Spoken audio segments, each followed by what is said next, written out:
450 million people play basketball globally. Out of that number, at least 75,000 plus are professional basketballers around the world, playing in at least 100 countries where there are leagues.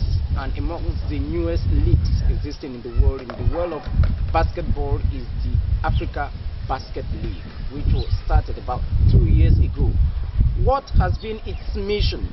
How are they faring? And what role are they going to play in the African sporting movement?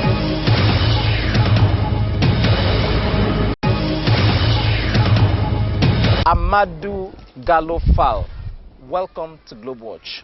Thank you. Glad to be with you.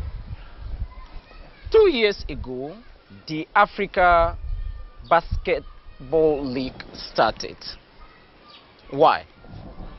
Well, the Basketball Africa League was created as a culmination of many decades of work by the NBA and FIBA to grow the sport across the continent. We've had NBA, the National Basketball Association, yes, and FIBA, which is the world governing body for our sport. We came together because we have a common goal of growing the sport on a global basis. We see a tremendous opportunity in Africa, not only because of the great amount of talent that have always existed here, but we see an opportunity to use basketball as an economic growth engine that ultimately is going to contribute to GDPs of countries, create employment, and spur the development of infrastructure. So we started seeing that already. I think bigger than just basketball, it's about also empowering young people, Africa being the youngest continent in the world. We see the talent that have come out of here into many areas. Obviously, we are here at the CAN. You know, we see the number of players from the continent who play elsewhere and are coming back to play for their national team. The Basketball Africa League is designed to offer opportunity for young, talented players from across the continent to play right here, to showcase their talent, monetize it, and in the process create a sports business industry that is going to, you know, see show benefits beyond just the actors who are directly involved. When you look at some of the greatest basketball players in the world, most of them are of African origin or are from African countries, and if you take other sports, even football, that applies. The fact that you had created the Basketball Africa League, was it intentional to make sure that they play here in Africa, grow here in Africa, and they become superstars from here in Africa? Absolutely. It's absolutely intentional. It's about creating local heroes, showcasing local heroes. But also, I just want to remind that, you know, this is the work, the culmination of many, many decades of work that the NBA has engaged in on the continent. You know, you may have heard of a program called Basketball Without Borders, which we launched in 2003. It has had many young Africans, players come from there to get drafted in the NBA. Right here in Cameroon, we have 3 of them, Luke Mbamute being the first one in 2000. Joel Embiid? Joel Embiid, those are most recent. Joel was the last one. He attended the camp in 2011. Pascal Siakam, who attended the camp in 2012, I think. So anyway, just to say that this initial camp, that was a platform where young African talent could come in and receive instructions, you know, at really grassroots level. And we've done this camp every year. We're now, I think, at the 18th edition was hosted in Dakar in 2019. But ultimately, all this work at grassroots level have given us, you know, the impetus to think about, rather than just having a showcase for 1 week and then a few players get to be identified and, you know, help go and play college in the US. We wanted to now localize all those initiatives. So through the work of NBA Africa, since the office was launched in 2010, you know, leagues were established first at youth level to give young people a platform to just participate in our sport. So it was about giving young people an opportunity to participate in the sport and also developing basic infrastructure where young people can have access to the sport, training coaches. And then we started thinking about now all this talent that we see in this junior league, how do we give them an opportunity to be nurtured right here? In a moment we'll see how we will grow those talents together. But presently you have succeeded to organize the first season involving 12 teams, or if you like, countries. The current title holder is Zamalek from Egypt. How was the organization done? I think really exceeded our expectations. Obviously, we were launching something that's never been done before, and also launching it in the middle of a global pandemic. You know, we first intended to launch the league in 2020 in Senegal, but then obviously the pandemic hit, so we had to pause and regroup. But we spent all that time preparing and waiting for the next best opportunity to, when we felt in consultation with all the global health organizations and the different stakeholders that we're involved with, that when it was safe to start. And we had the opportunity in Rwanda, where we launched the league in last May. I mean, with 12 teams from 12 different countries. We were very pleased with how things went. And first and foremost, our number one objective was to hold this event without any issues with COVID. And we had zero incident of any players testing positive. And because the health and safety of all people involved is the most important thing. And once we got past that hurdle, also we were very pleased with the partners we were able to attract to have them join us. We had a roster of 12 world-class partners like Nike or Wilson, Jordan Brand, etc. That the Rwanda Development Board, which was our host in Kigali, New Fortress Energy. So with these partners also we were able to, on the court, create a product that was entertaining and also that was broadcasted in 215 countries and 15 languages. So we were very pleased with the first initial season, and now we're looking forward to tipping off very soon our second season. I'm glad you talked about partners. Apart from institutions like the National Basketball Association in the US or the Federation of International Basketball Association, FIBA, or the African part of it, but there are equally moral authorities who are part of this new Basketball Africa League. Former US President Barack Obama. When you have characters like that in an initiative, what impetus does it add to the value of the essence? Well, obviously a tremendous amount of validation in the reason why obviously this league was created, but I think also show that partners who share the values that motivate us.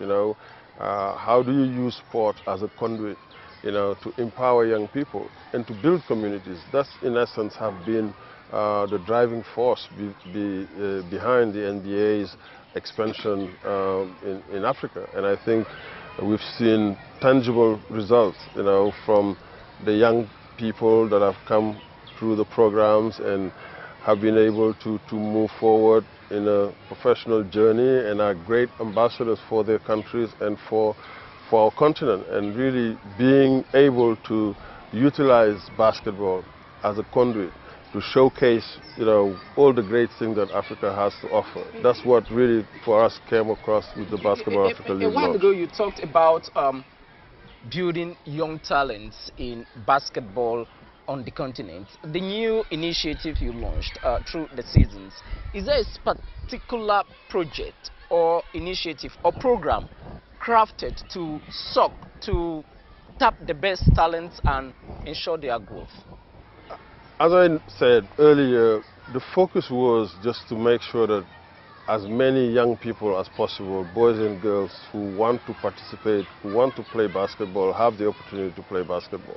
So we started with the basics, basically building courts, and you have to find instructors, training youth coaches who can do the initial work of just teaching fundamentals of the game to young people, but also the opportunity to use the values of the game, which teach young people about goal setting, about work ethic, learning to. I think basketball is the quintessential team sport because you cannot hide on a court. What you do, everything that you do impacts the outcome, and I think having young people learning to collaborate early on in life. So all those values are going to help them grow to become, great citizens of their communities. So I think it was, again, that focus on the basics that ultimately led to now, the intentionality about identifying and growing and grooming talent.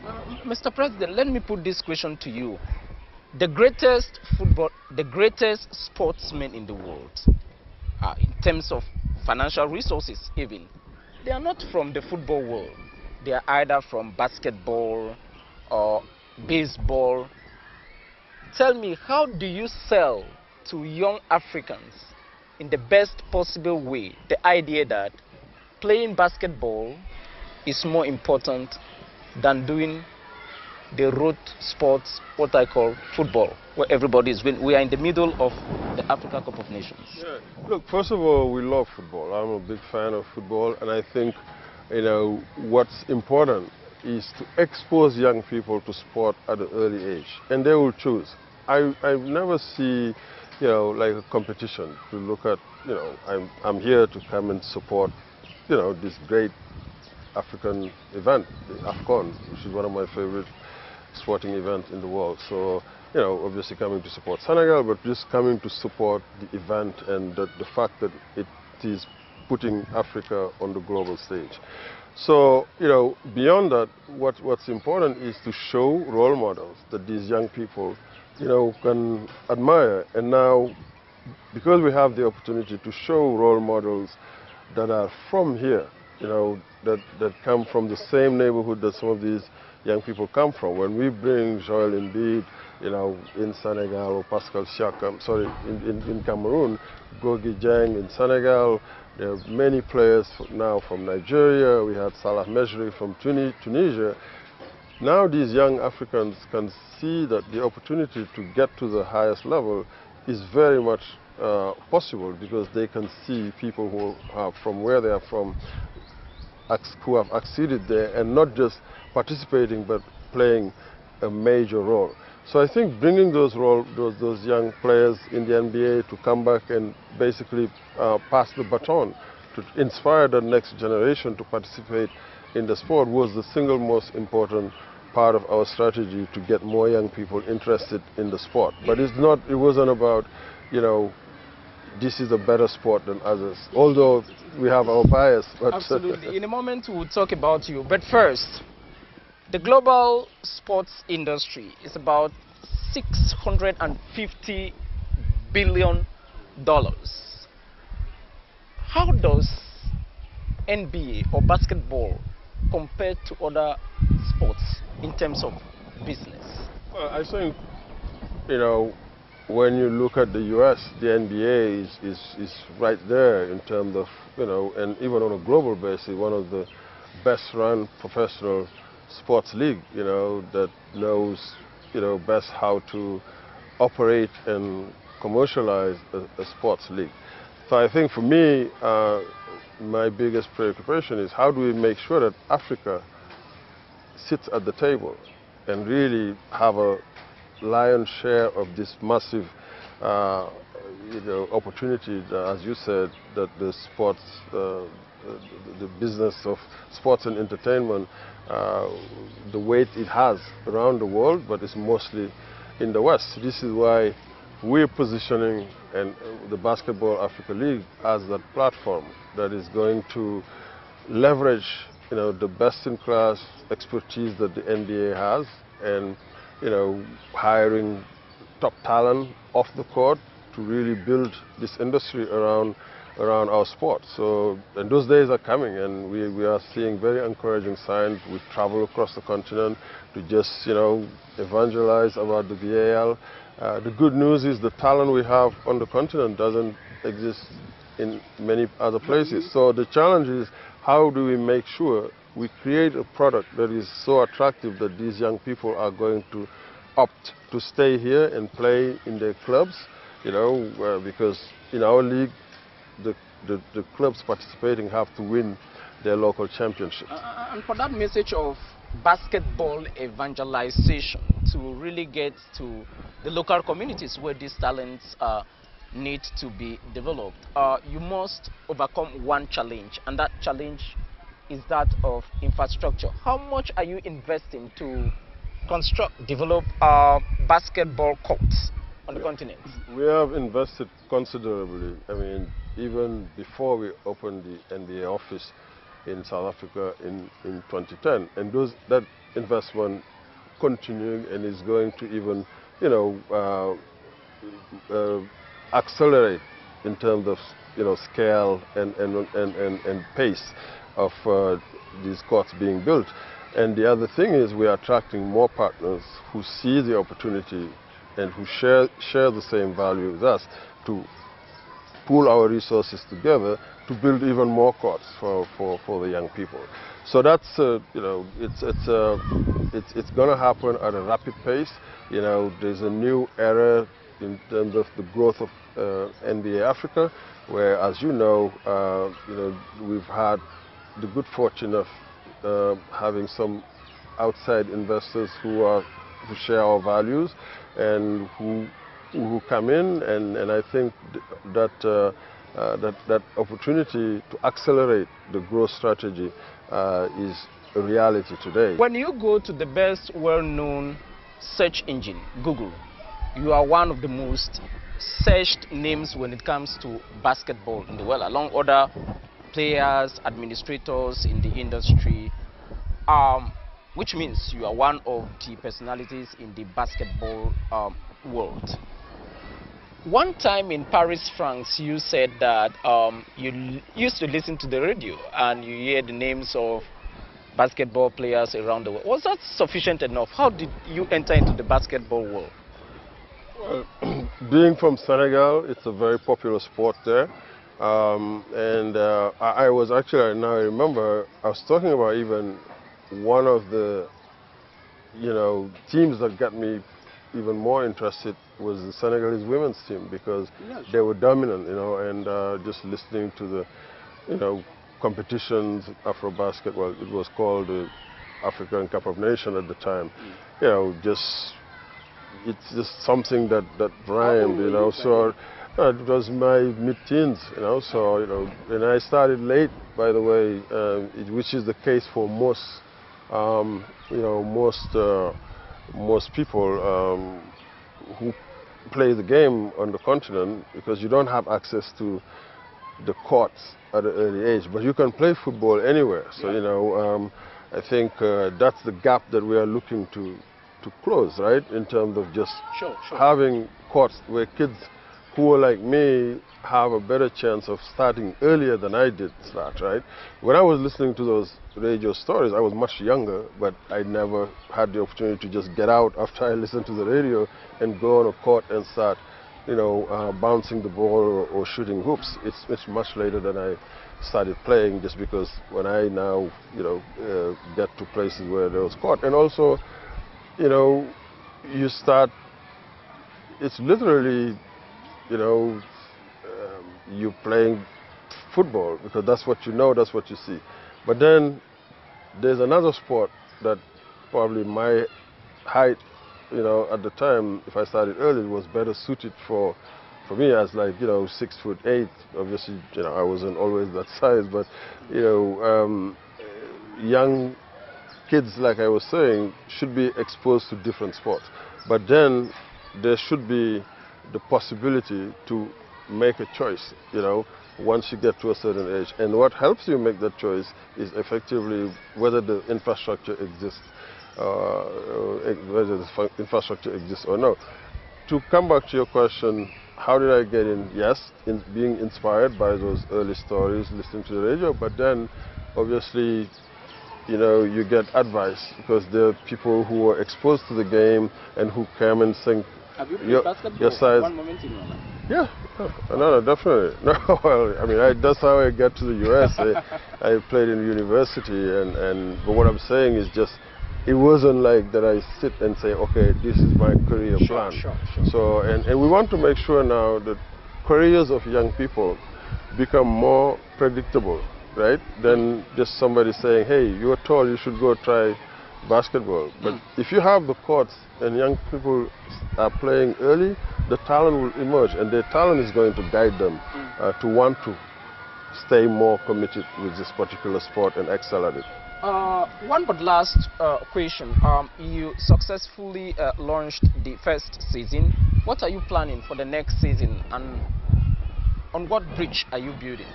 Yeah, so we're building on the foundation of a successful inaugural season where we played a full slate of games in a bubble, environment because of the pandemic. We played 26 games last year.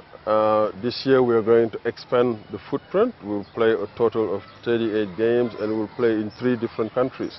We announced our season tip that is going to happen in Dakar, Senegal from March 5th to March 15th. And after that, we will go to Cairo in Egypt from April 9 to April 19. And then the top 8 teams from our 2 conferences will move on to Kigali from May 21st to May 28th for the final stage of the Elite 8, where we will crown a champion on May 28th. So we're very excited about, you know, just having also 7 new teams that are entering the league and 4 new countries that are going to participate in this second season. So a lot of, you know, innovation, so to speak. The level of excitement is going to be really very high because we are also intending to admit fans into our arenas just based on whatever the local guidelines with the COVID are in the countries where we will play. Mr. President, as we are doing this interview, on the background, you can hear little children, less than 10 years age, talking and making noise. If you had a particular message for them, what would you have for them to do basketball? It's great that they have this court, right? Yeah, and this is very strategic. This is what it's about, building these courts and the proximity of schools in neighborhoods so that just kids can go out there even on their own. Basketball is a simple game. You can play it by yourself. You can come here with a hoop and, you know, start taking jump shots, and then, you know, they'll play pickup. And I think, you know, just now having an aspirational level, a professional league on this continent that they can see that is run super professionally, you know, and that is showcasing tremendous local talent and attracting elite global talent is, you know, really something that they can feel and touch and aspire to be part of. So the way we structure our league is really, make no mistake, about promoting African talent. In the 12-man roster, we mandate that 8 of the 12 are local players from the country where the team is from. And we mandate also that at least there will be 2 players who are under 22 years of age, because we want to promote, you know, young talent and to grow the sport at a big scale. And another thing also, on top of the 8 players that are local talent, we want the 2 players should come from other African countries. And then to round up the 12-man roster, the 2 other players could come from anywhere in the world. So it's about really identifying the young talent through work that NBA Africa is still doing with the NBA Africa Academies, and then developing this young talent and giving them the platform for those who don't make it to the NBA to have the Basketball Africa League as their next option before they think about going somewhere else. And they will always go to other leagues around the world, because it's just basketball overall that is going to benefit. As leagues all around the world get stronger, the better it's going to be for our sport, you know, on a global basis. But we want to make sure that the game right here in Africa is strong and shines and, you know, attract and give the opportunity for our young talent to monetize their talent. And with that, we conclude the interview. The president of the Basketball Africa League, Senegalese-born Amadou Gallo Fall, thank you very much indeed for being guest on GlobeWatch. Thank you for having me. It's been my pleasure. Thank you.